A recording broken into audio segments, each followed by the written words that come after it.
There's no doubt that Smackdown vs. Raw 2007 is iconic, even for today's standards. This game was released on November 14th, 2006 in the US and instantly made waves following the huge success of Smackdown vs. Raw 2006. The graphics and presentation made a huge jump from the year prior. General Manager mode was back and arguably in its strongest form. Even the single-player story mode was filled with unique cutscenes and voice acting. And of course, the gameplay was electrifying and fast-paced. However, there was still something missing. Including Legends, Smackdown vs. Raw 2007 sported a roster of 67 playable wrestlers like Kurt Angle, The Undertaker, Triple H, The Rock, Stone Cold Steve Austin, Rob Van Dam, and more.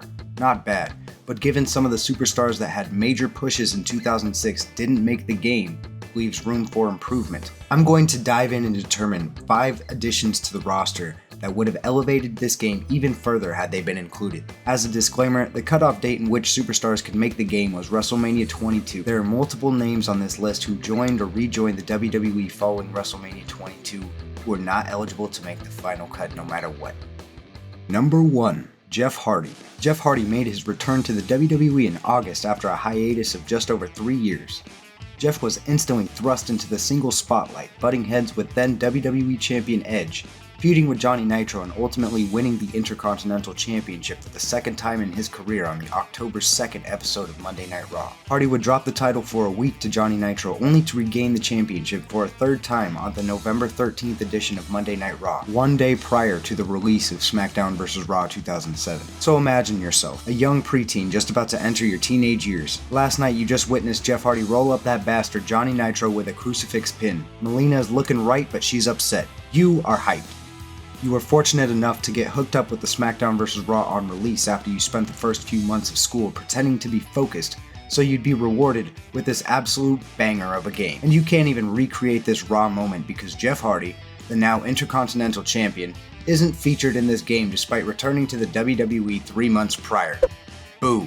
Not only was Jeff heavily featured on Raw at this time as the face of the mid-card, but he would also go on to feature in a number of high-profile and fondly remembered pay-per-view matches throughout late 2006 and into the build-up of the coming WrestleMania.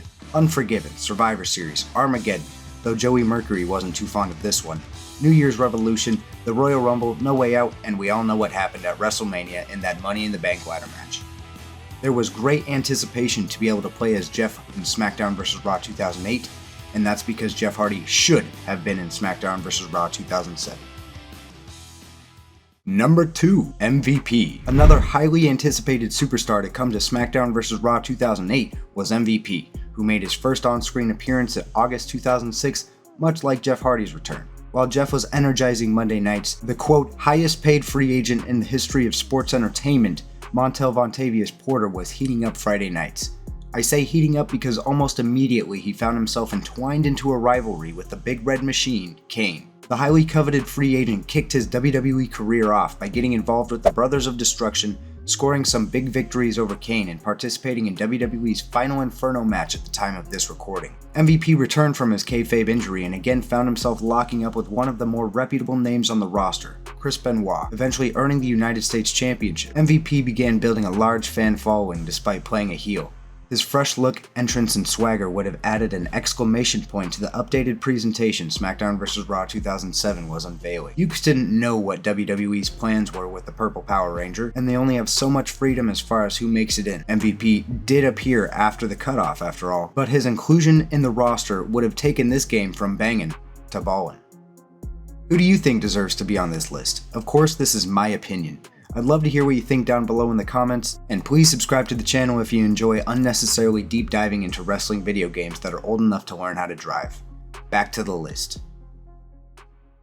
Number 3. The Spirit Squad. This band of easily unlikable male cheerleaders ran absolutely rampant on Raw for the majority of 2006. Debuting in January, the future show-offs, coaches, and jobbers would stay in Vince McMahon's back pocket during the Boss's feud with D-Generation X, ultimately winning the World Tag Team Championships a few months after their debut. This squad would hold these titles until Cyber Sunday, where they would drop the championships just 6 days before the game was released. During this run, they would also take part in Raw main events, receive significant television time, and have heavy involvement in any McMahon shenanigans that may have risen. Had this faction been imported into the game, we would have seen the series debuts of Kenny Dykstra and Dolph Ziggler expedited.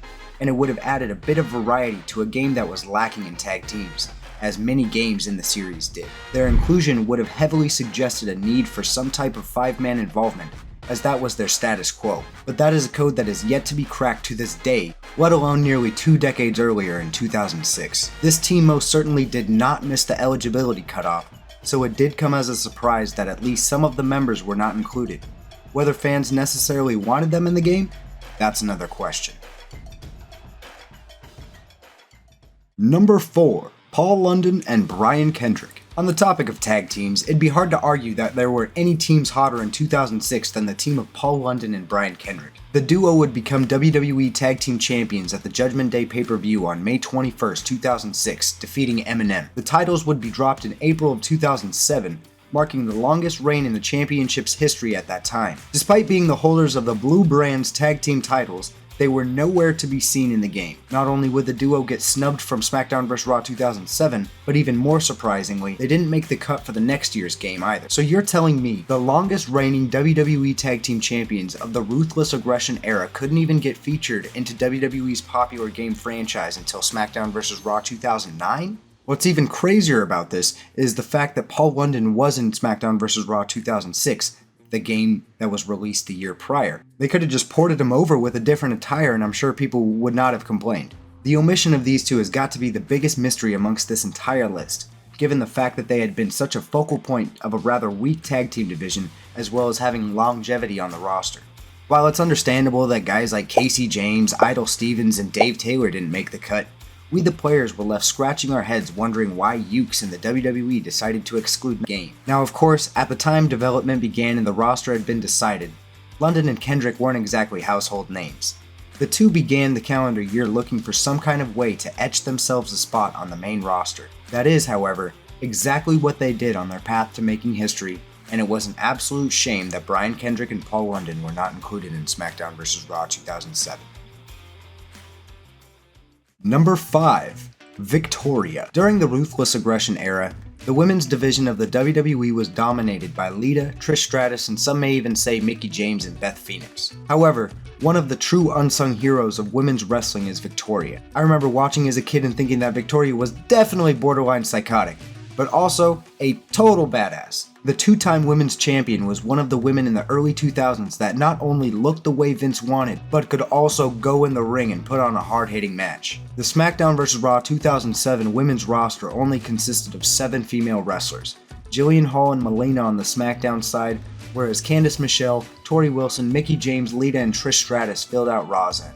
The fact that Jillian Hall is in the game is reason enough to land Victoria on this list all on its own. While Tori Wilson was quite the veteran at this point, and Melina and Candice Michelle certainly upped their games in the years to follow, Victoria's inclusion still would have been the correct decision over any of the aforementioned women. Her entrance theme was a banger, her finisher was absolutely brutal, and she would have provided an edge to a women's roster that was hard to care for beyond the 3 legends. Honorable mention: Charlie Haas. It didn't feel right to make this video without mentioning Charlie Haas. Haas was extremely talented, returning to the WWE in April 2006, just shortly missing the superstar cutoff of WrestleMania 22. This was in the middle of Shelton Benjamin's singles push, meaning Haas would have come in the game as his own man. Again, this is a guy who was in Smackdown vs. Raw 2006, so they likely could have copied the previous model and nobody would be upset.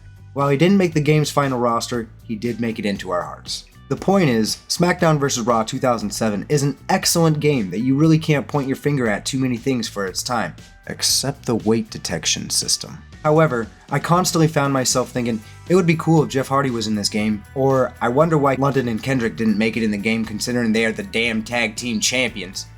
Guess you can't win them all. While the superstars themselves may not have been included, there are quite a few superstar movesets to make it into the game, meaning those creative enough to recreate the missing wrestlers were in luck, as they could slap move presets from the likes of Jeff Hardy, Brian Kendrick or Paul London, and Charlie Haas directly onto their created wrestlers in their entirety.